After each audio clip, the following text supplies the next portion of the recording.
அஸ்ஸலாமு அலைக்கும் வரஹ்மத்துல்லாஹி வபரகாத்துஹு. நான் இன்று ஹஜ்ஜை பற்றியும் நபி இப்ராஹிம் அலைஹிஸ்ஸலாம் பற்றியும் பேசப் போகிறேன். ஹஜ் என்பது ஒரு பெரிய இஸ்லாமிய பண்டிகை. இது சவுதி அரேபியாவின் மக்கா நகரத்தில் நடைபெறுகிறது. உலகம் முழுவதிலும் உள்ள முஸ்லிம் மக்கள் ஹஜ்ஜுக்காக வருகிறார்கள். நபி இப்ராஹிம் அலைஹிஸ்ஸலாம் அவர்கள் அல்லாஹ்வை மிகவும் காதலித்தார்.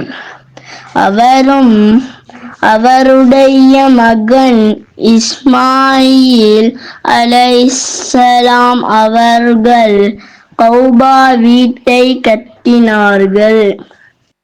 ஹஜ்ஜில் நாம் செய்யும் பல செயல்கள் அவர்களின் வாழ்க்கையை நினைவு கூரும். அவர்கள் செய்த நல்ல செயல்களைப் போல நாமும் அல்லாஹ்வை நேசிக்க வேண்டும். ஜஸாக்கல்லாஹு ஹைரன்.